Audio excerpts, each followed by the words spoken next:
একটা সময় তো কোয়াক ডাক্তার ছিল, তো এমবিবিএস পড়তে কেউ এখন আর যায় না, সবাই গ্রামাগরম করে ডাক্তারি পড়ে না তো, তারা তো এমবিবিএস পড়তে একটা ইনস্টিটিউশনে যায়, কবিরাজি করলে করে না। কিন্তু ন্যাশনাল স্কুল অফ ড্রামা হচ্ছে সেই একটা জায়গা যেখানে যদি একটা থিয়েটার, মানে জ্বলন্ত উদাহরণ, একটা থিয়েটার করতে চাইছে, এটা আমার বলার কারণ আরও একটা আছে, যেটা যেহেতু সবাই এটা পড়বে এবং পড়ে সবাই ন্যাশনাল স্কুল অফ ড্রামা দেবে, দলে এটা নিয়ে খুব একটা মজাও চালু আছে, সেটা আমি পরে বলবো।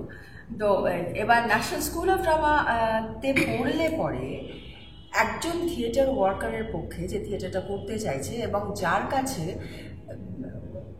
পশ্চিমবঙ্গে একটা বিশাল দলীয় ইতিহাস আছে, একদম গণনাট্য থেকে শুরু করে যে ইতিহাসটা, এবং স্বাধীনতার আগে থেকে শুরু করে স্বাধীনতার পরে পর্যন্ত যতদিন গ্রুপ থিয়েটার ছিল বা এখনও যারা যারা থাকছেন গ্রুপ থিয়েটারে, তাদের যে ইতিহাসটা রয়েছে, সেই ইতিহাসটায় যদি আমরা থাকি, দলের সেই ইতিহাসটায় যদি আমরা থাকি, তাহলে পরে আমাকে ডেফিনিট করে কাজ করতে হবে এবং শিল্প বাজাতে হবে। তো এবার তাহলে ন্যাশনাল স্কুল অফ ড্রামাতে পড়লে পরে এটা ঘটনা যে এখনো পর্যন্ত যে গভর্নমেন্ট গ্রান্টগুলো আসে সেগুলো পাওয়া অনেক সুবিধা হয়। একটা নাটক অভিজিৎ জানে, অত্যন্ত কষ্ট করে একটা নাটক অভিজিৎ করেছে, আমার যা আছে 1.5 লক্ষ টাকা পেয়েছে, 1,25,000 টাকা পেয়েছে। আর একটা নাটক যা সেরকম বসে বসে তৈরি হয়ে গেছে, সায়ন্তী সাহু চক্রবর্তী পেয়েছে ন্যাশনাল স্কুল অফ ড্রামা 3.5 লক্ষ টাকা পেয়েছে। এটি ছিল মিস্ট্রি পার্ট। কোথায় মরবো, এখানে না সমুদ্রের ধারে, তা আমার চিন্তা নয়। আমি শুধু চাই মুক্তিটা যেন আমরা দুজনে একসাথে পাই। হ্যাঁ, তাই এবার তোমার দুঃখ ভাবনা ছাড়ো তো। দেখো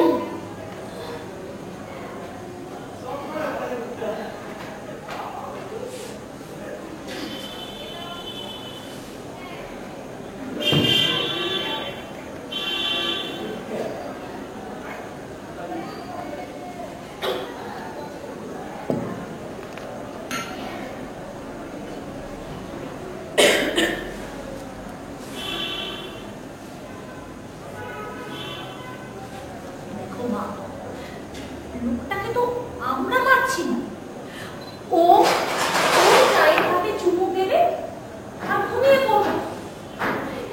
এমনকি যখন আমরা ওকে নদীতে নিয়ে যাব তখন কিন্তু বেঁচে আছে। আর ওর কোনো একদিন ওই বাঁধের মধ্যে শরীরটা দেখা যাবে অন্য অনেক শরীরের সঙ্গে, তাদের কিন্তু সব জ্ঞানী চোখ খোলা রেখে নদীতে ঝাঁপ দিতে হয়েছিল। তোমার মনে নেই না, এই গত বছর যখন লকেট খারাপ ছিল, তুমি আর আমি গিয়ে নদীর ধারে দাঁড়িয়েছিল, তখন তো তুমি বলেছিলে জীবন আমাদের চেয়ে অনেক বেশি নিষ্ঠুর। কি হলো? না কিছু না। আমি কোনো ব্যাপারেই ভীষণ রিজিড নই, একদমই নই। আমি এটা মনেই করি, মানে এটা হতে পারে ন্যাশনাল স্কুল অফ ড্রামার শিক্ষা বা আমি যা পড়াশোনা করেছি তাতে আমি মনেই করি না যে কাউকে অ্যাক্টিং শেখানো যায়, এটা আমি মনেই করি।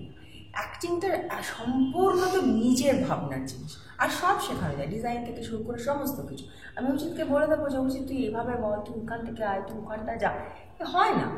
অভিজিৎ যেতে থাকে, অভিজিৎ ইম্প্রোভাইজ করতে থাকে, অভিজিৎ বলতে থাকে, তখন আমি অভিজিৎকে বলি অভিজিৎ তুই কি এটা বলবি, তুই যদি এটা বলিস আমার মনে হয় তাহলে এই জিনিসগুলো, মানে এই আমরা যখন ইয়ে করি বল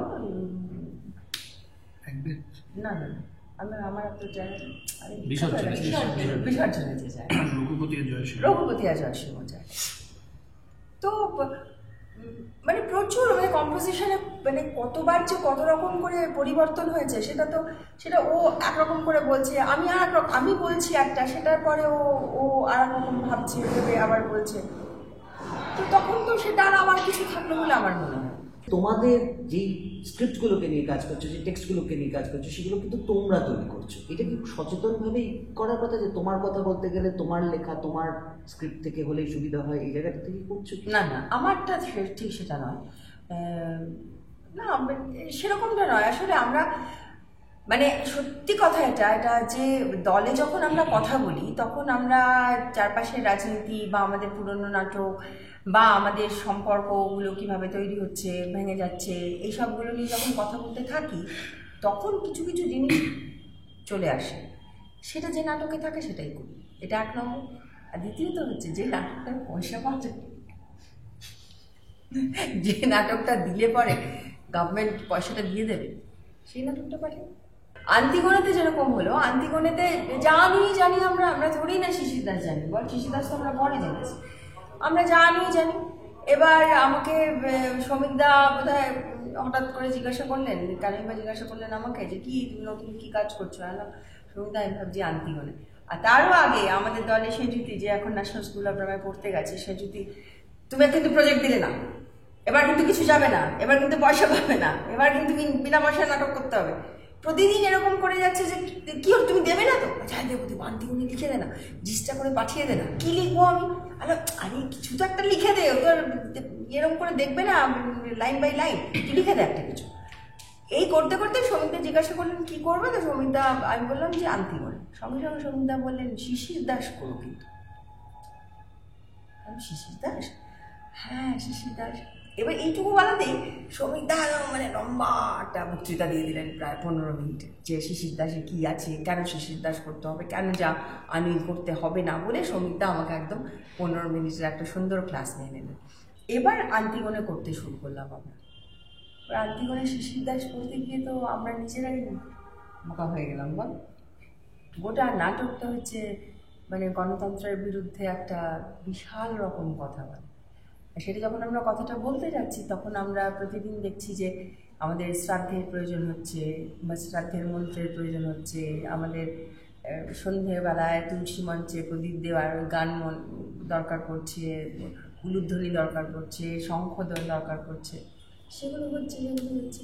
এবার যখন আন্তিগোনা নিয়ে ভাবছি বা আমরা করবো ভাবছি, তখন আমি দলে এসে কথা বলছি, তখন আমরা ওই অ্যাম্পি থিয়েটারের কথা ভাবছি, যে অ্যাম্পি থিয়েটারে যেখানে দর্শক বসে সেখানে আন্তিগোনা হবে, আর মঞ্চে দর্শকরা বসবে।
যারা গর্জাস সেট করছে, থিয়েটারে বিক্রির কথা, তাহলে তো এবার তো অনেকগুলো প্রশ্ন আসবে যে থিয়েটার কি এতদিন বিক্রি হয়েছে?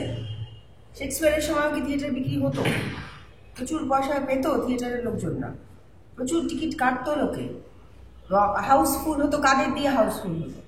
তাহলে থিয়েটার ঠিক কোন সময় বিশাল পয়সা করেছে, মানে এরকম কি কেউ কোনো উদাহরণ আমাকে দিতে পারবেন যে এই থিয়েটারটা করে গিরিশ ঘোষের এই থিয়েটারটা এত ইনকাম করেছিল যে সে 2 বছর ধরে বসে খেয়েছিল?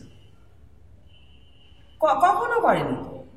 সবসময় তো কাউকে না কাউকে থিয়েটারের জন্য পয়সা খরচা করতে হয়েছে। হ্যাঁ, প্রসেসটা কি ছিল? প্রসেসটা ছিল আগেকার দিনে তো জমিদাররা ডাকতো, সেখান থেকে তো সবসময় তো সেটা ছিল। গান বলো, শিল্প বলো, সেটা কোন দিন একমাত্র বাউলও যদি ধরো, বাউল যে ভিক্ষা গান গিয়ে ভিক্ষা করে, সে কি করছে? সে কি তার গানটাকে বেচছে নাকি? সে তো গান গেয়ে সে তো মাধুকরী বৃত্তি করছে। সুতরাং বেচা বিষয়টার মধ্যেই আমি নেই, বেচা হচ্ছে না, মানে বেচা কথাটা এরকমভাবে বলা যায় না। যদি বেচতে আমাকে হয়, যেটা সিনেমা আমরা বেচি, যদি বেচতে আমাকে হয় তাহলে তো সেখানে একটা অমিতাভ বচ্চন, একটা শাহরুখ খান তো লাগবে। সেটা যদি থিয়েটার কোনোদিন করতে পারে তো বেচবে।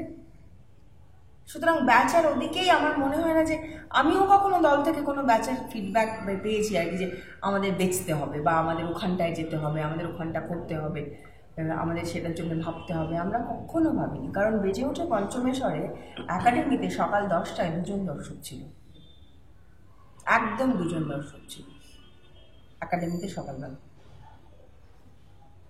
আবার বেজে ওঠে পঞ্চমেশ্বরে রবীন্দ্র সদনে আমরা এরকম পেয়েছি, এগুলো বললে লোকে বলবে, মানে বলি না, আমরা নিজেদের মধ্যেই আলোচনা করি, কারণ আমরাই শুনেছি তাই আমরাই জানি। রবীন্দ্র সদন থেকে যখন বেজে ওঠে পঞ্চমেশ্বর করে আমরা বেরিয়ে যাচ্ছি, ইয়েতে দাঁড়িয়ে কি বলে মেট্রো স্টেশনে দাঁড়িয়ে 2জন বলছে 1000 টাকা দিয়ে মুলুভঙ্গম দেখে এলাম। কী রে ভাই, এই নাটকটার তো নামই শুনি। তা আমি এটা কি বলবো যে ওই দর্শক আমাকে কি দিলেন? টাকা তো দিলেন না, কিন্তু কি দিলেন? এবং সেটা বিনা পয়সা ছিল এবং সেটা সরকারি শো ছিল। চীনের লোক আফিম খাবে কি খাবে না সেটা চীনের লোক বুঝবে। চীনের বাজারে কি বিক্রি হবে সেটা চীনের বাজার বুঝবে। এর মধ্যে ইউরোপিয়ানরা আসে কোথা থেকে? ইউরোপিয়ানরা আসে কোথা থেকে? কোথা থেকে আসে ইউরোপিয়ানরা? কেউ জানে না কোত্থেকে আসে ইউরোপিয়ানরা, কেন আসে। দুর্ভাগ্যক্রমে পৃথিবীর বড় বড় ক্ষীর স্বরের ভাণ্ডগুলো প্রায় সমস্তই রয়েছে দুর্বলদের জিম্মায়।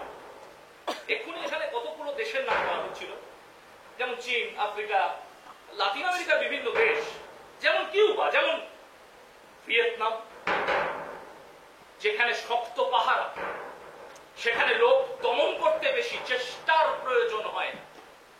কিন্তু যেখানে আলগা পাহারা, সেখানে ভয়ও থাকে না, লজ্জাও চলে যায়।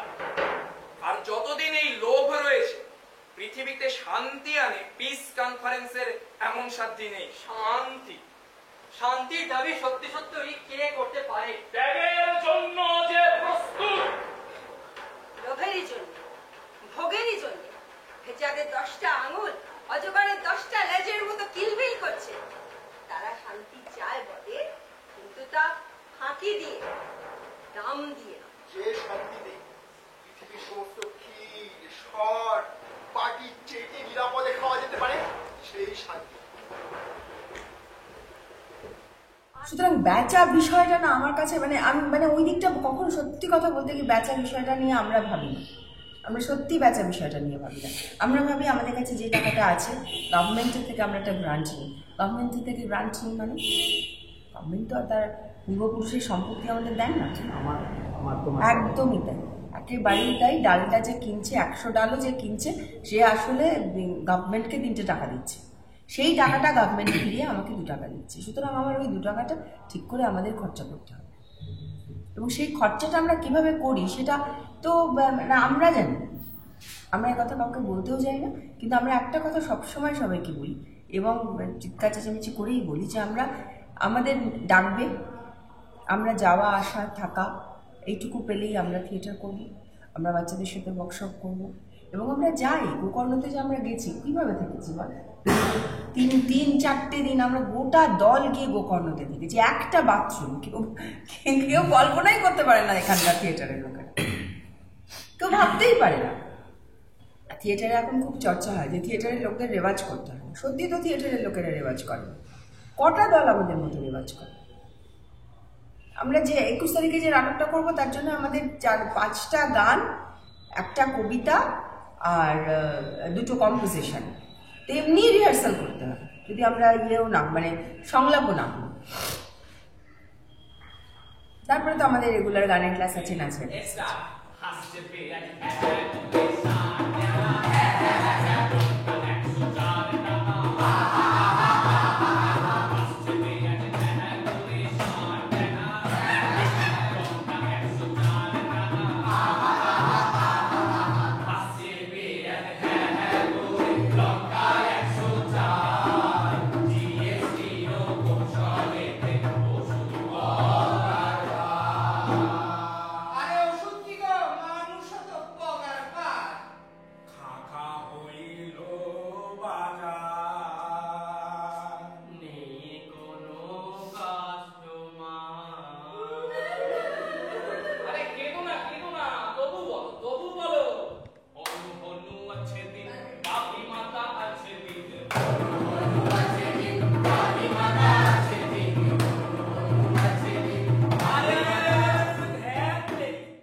থেকে আমি যেটা ভয় পাই এবং ভীষণ ভয় পাই, এটা বললে দলে সবাই খুবই মন খারাপ করবে, কিন্তু মন খারাপ করলে কিছু করার নেই, আমি যখন জায়গা পেয়েছি তখন বলে দেওয়াটা ভালো।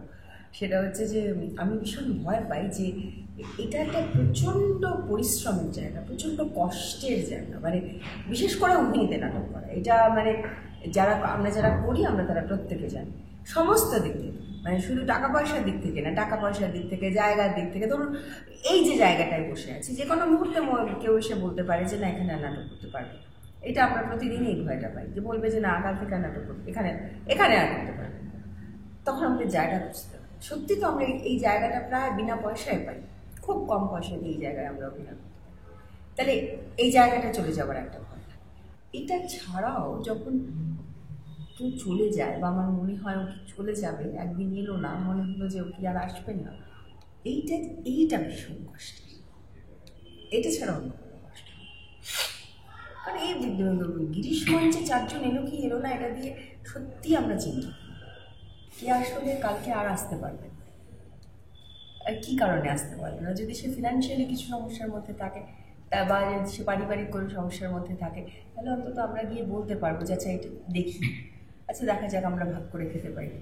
কিন্তু সে যদি শুধু ইমোশনাল কারণেই না আসে বা আমাদের ভালো লাগছে না তাই সে আসছে না, আমরা ওটা বুঝতে পারিনি, সেটা হয়েছে, এটা বড়টা সে তো হয়েছে, অনেকবার হয়েছে। তখন কি করেছে? তখন দুঃখ পেয়েছি, কষ্ট পেয়েছি। তখন আর যারা আমরা ছিলাম তারা আমরা ভাগ করে দিয়েছি, সেটুকু।